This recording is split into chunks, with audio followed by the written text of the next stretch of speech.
Okay, thank you. Thank you for the invitation, Sebastian and Stefan. So I will talk about AMPEL, and AMPEL is basically a publicly available platform for clinical decision support.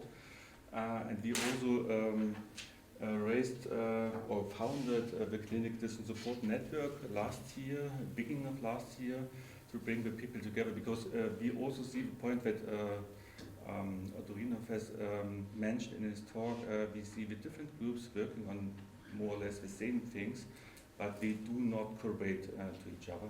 And that is the point that we would like to overcome with this network. I also want to say that this is a network by itself, but we see also the point in the GNDS, there are specific work groups there, and we would like to also to collaborate with the different groups there, because the Clinical Decision Support Network is not medical informatics driven.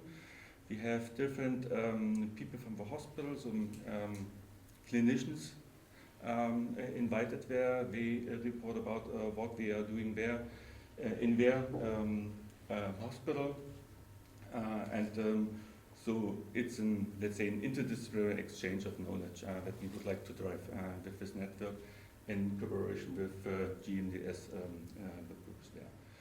But to come to a point that I would like to raise here is 2 weeks ago, nearly 2 weeks ago, we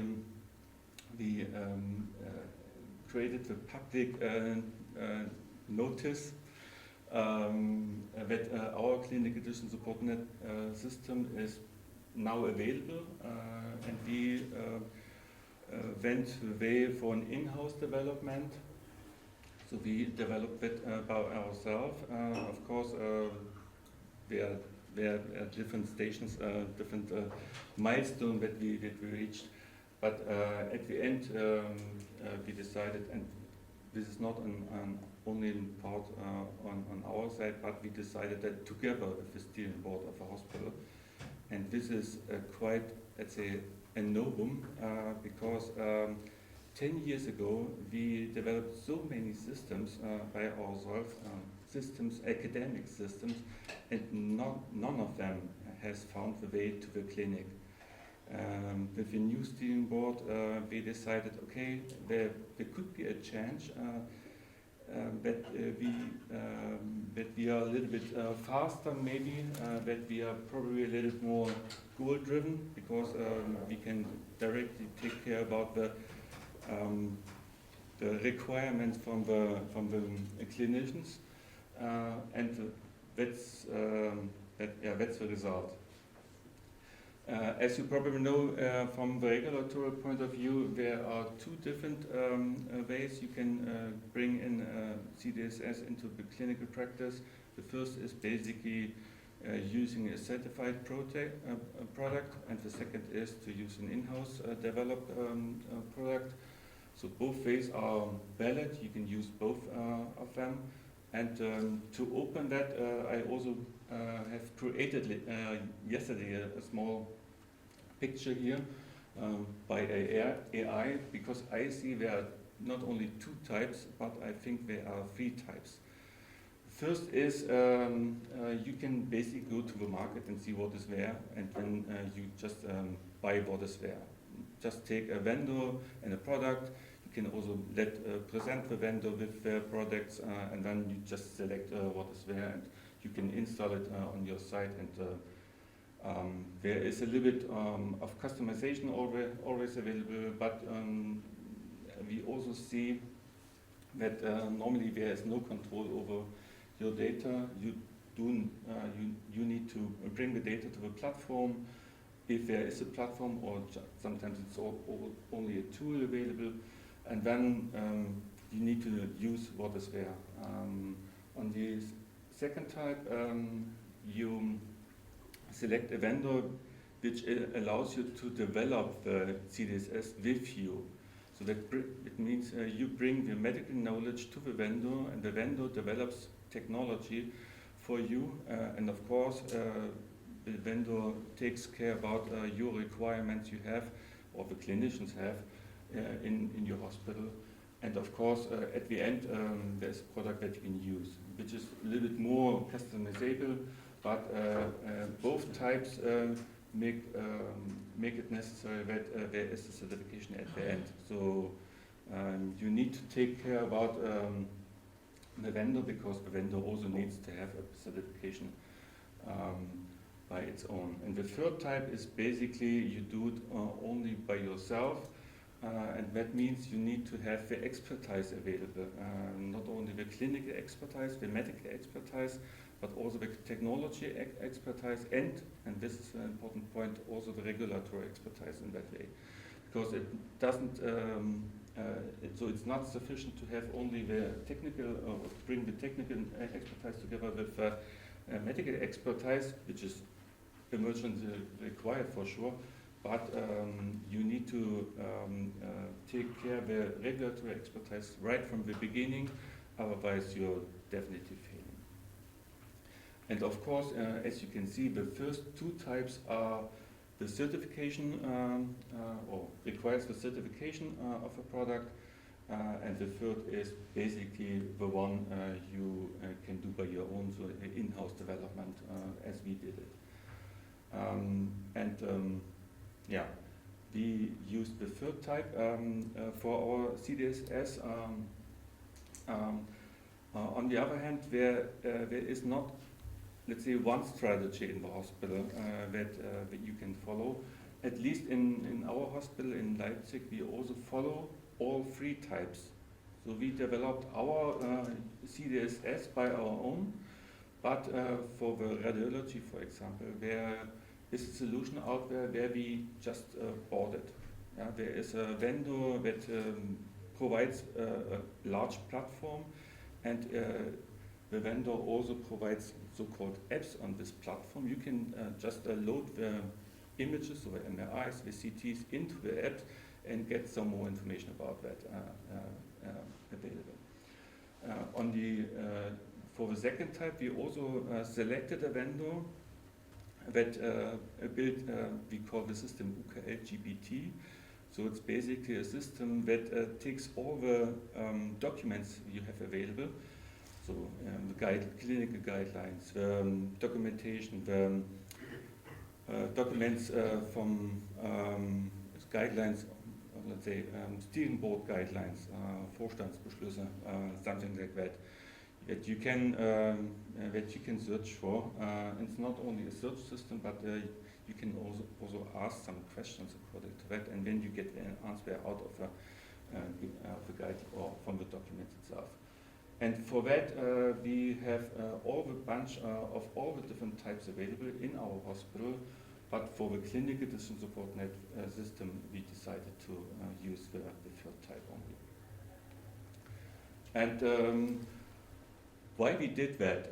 So we had some own experience with that available by a project that we have started 2019. I will come back to that later.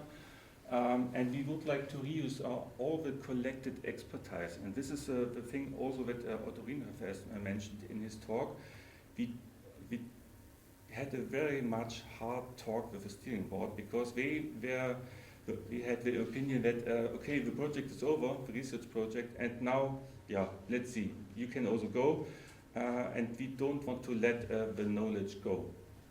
Because if the people leave the room, then the knowledge also went away.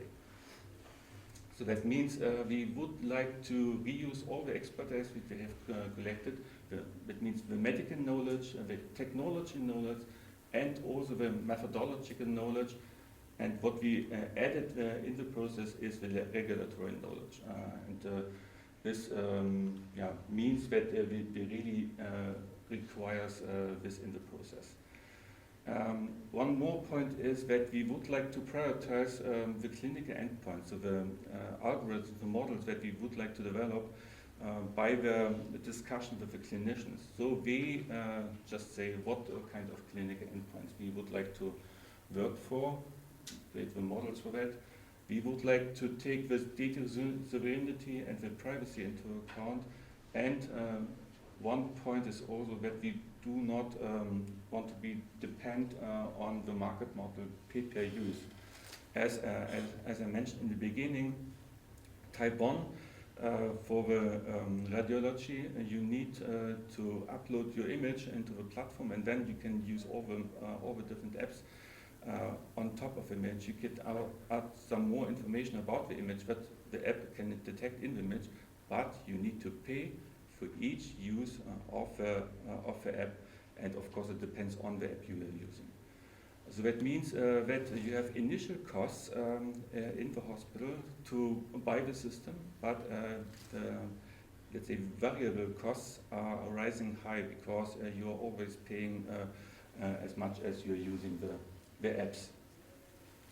And of course, one point is the scalability for further development. So we not only want to create a system that only takes care about one model or one algorithm, but it should be possible to add more and more models and algorithms as more requirements from the clinicians come up.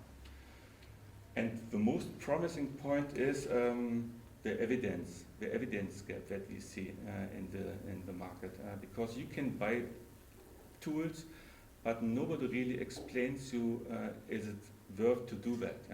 What is the added value to do that? Is there a specific evidence for that available that helps the clinicians to overcome a specific barrier or whatever? And why we see that as very necessary. So the evidence gap is for us that the patient safety is the highest priority in the hospital. Patients come to you, they have, let's say, a burden of pain, then of course they expect that somebody helps you or helps the patient. And of course, all the products that you can buy, they are certified, they keep the patient safe for sure. It's like having a chair. You invent a new chair, and then you need to certify the chair, but the chair, the certification means only that you can sit on the chair. Nothing happens to you, but it doesn't tell you how much comfortable you are sitting. What is the added value to you if you are sitting on the chair? And this is the point that we would like to raise here. We would like to go for evidence that there is really an added value also for the patient care process, and that is, or that should be shown by publications. And if you look in the market, then you see a lot of products that are available, but there is only a limited number of publications available that shows that there is evidence for the specific purpose available. I got I found a paper about that, a systematic review of AI solutions in radiology. Of course, radiology is the domain of, that makes probably much sense to invest in AI solutions. And they data mined 173 medical devices, but we haven't found really evidence for most of them. And this is a little bit limiting. And of course, all of these products are certified. That means all of these products keep the patient safe, but it's not really given that there's an added value out of that available. So we started our way, very long way, 2019, as I already mentioned, with a research project that we used to develop our CDSS system. In 2022, the project was over, and the question was, what shall be the next? What is the next step? And we decided, there are different options. One was to found a startup, but we decided against to create a startup and focus on the academic way. We also talked very much with the steering board, as I mentioned. We were also in the in the collaboration with an industry partner, but it turned out that the industry partner doesn't really want to continue the project. So therefore we started the development of our software from the scratch, I should say, and we were really in contact with the steering board of a university hospital, and it turned out that we founded a new department at the hospital that takes care about the clinical and the translation to bring the CDSS solution as the first solution into clinical practice. And as I mentioned in the beginning, now it's activated as an in-house medical device. So what we have learned from the AMPEL project in the beginning is we were very much in collaboration with an industry partner, and the goal was to develop the product together with the industry partner, so the industry partner can later on sell the product to other hospitals for sure. We have developed different alarms or alarm algorithms and models for different medical endpoints.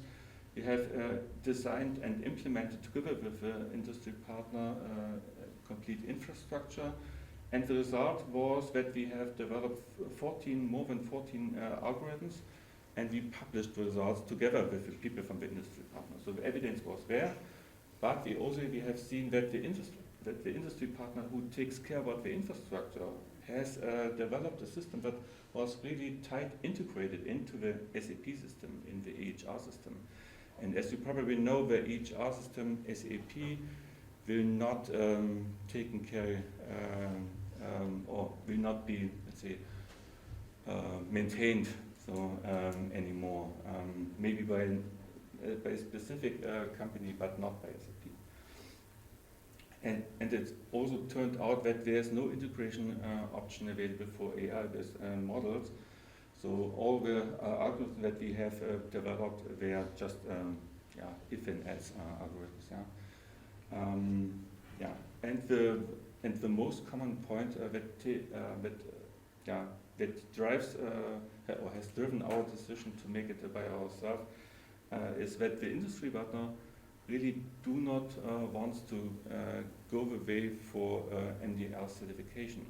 I'm not sure what they have had in mind, but if the industry partner do not really want to create an MDR certification, then it's hopeless, probably. So therefore we come to the point that we recreated the system by ourselves. So one point, of course, was the real-time processing of the clinical data. We also want to provide this as open source. Of course, we respect the MDR and some other points. I don't want to go into all the details here, but performance, scalability, and traceability and explainability are points that we would like to point out here. One point I also have mentioned that we see two different kinds of algorithms and models. So algorithms also with all the guidelines that you can implement with if and else or whatever, and the models are more for the machine learning. So and both should be taken into account for patient safety, but also allows us to provide some innovations to provide an added value to the patient care process. So LAMPE is now available. We have some algorithms available. We also have some outputs available with email, so different channels that we follow here, that we can provide the data to. There is an user interface. We have different connections to the SAP system now available. Of course, there is an user manual in the front, and there's also a contact to the new department available, but also to the, let's say, quality management, medical device department, and you can phone them. There is alarming, different alarm systems or different alarm-based channels available. You can have a visual alarm, like in the ICU. You have phone support. You can just phone somebody who takes care about that, and then you can get some explanation about the results, why this alarm has been taken. The alarm can be sent by email. You can basically also manage any alarm to any mobile device, if there is a mobile device in use, which is not the case. We are currently, so we had a very long test phase, and there are positive points in the test phase. Yeah? We have seen that the load was very promising, the performance of that, but we also have seen there was a shutdown of the SAP system, and we have identified that as a vulnerability, and that means also that we have established an autonomous monitoring of the SAP system, so that we get informed when the SAP system gets shut down. And we also take care about all the operational manuals that allows the people in the IT department to know what's going on if the system is shut down. So just a few words about the performance. As you can see here, we have the laboratory information system, the EHR, and our LAMPE system. There are different processes to move the data from one system to another one, and it means we have seen before we went live with the system that it took a long time to alarm somebody with the algorithm that we have established, and now it's about 25 minutes at most. The alarm is created, and the clinician is informed about that. And most of the time is we do not have any influence because the communication takes all the data movement each 15 minutes. Then the next point is that we have seen that we can develop further our algorithms, and you can also develop new algorithms, but that we are unable probably to scale that up in a, let's say, very high manner, so that we can develop new algorithms over the next few years until retirement. Yeah. But we really want to raise that up, and therefore we created the so-called clinical decision support network, because we see the point that we would like to create communities out of that. So a community for the platform development, the community for algorithm and model development, and this is not only true for the people in the medical informatics, but also for the computer sciences, because we end up basically with writing a paper and then it's gone. So we would like to reuse the knowledge from that and bring it into the practice here. We would also create a community for clinical studies and validating all the CDS arguments, and that means we would like to create the evidence for that. And last but not least, the user community, so share our knowledge about that. And that means we would like to raise from single swimmers over common boats to a flagship, maybe, or basically a ship, where we can really work together and bring, everybody can bring its own knowledge into the place and collaborate to the different topics we have in place. But for the studies, we see that there is a big stop sign. There are, I think, 5 centers, AI centers in Germany available, and one is in Leipzig, Dresden available, and we see that most of the people are only working with data from Kaggle, and there was also a very much, should I say shitstorm? I'm not sure about that. Yeah. So it turned out that we have seen that we used the data from Kaggle, and it was not quite clear that the data are real or have been simulated or created somehow. But there were different papers that published with the data in the background. And we would like to to overcome the stop sign here and create so-called interventional studies, so RCTs, but the interventional studies require a medical product. So that means we can use the system that we have developed here as a medical product and take that into account at different locations. The first location is, of course, Leipzig with the AMPEL system from the open source platform AMPEL. But there should be also, that would be our hope, that there are follow-up locations that take the system and install it at least as a research prototype, and that then we can bring it into action. We have a first project already available with Dresden, and I'm very much proud that I'm collaborating with Martin Sedelmeier from Dresden here. And this is not a one-way solution that we bring the solution into the Dresden Klinikum, but we also get feedback out of it, and we can use feedback to develop it further. Just one more slide. The thing is that we want to bring the AMPEL system into to make that open source. And this is not only true for the source code, but we also want to bring the medical device documentation into, or make it open source. We are currently working on an implementation manual that allows you to just follow the steps to install the product on your site.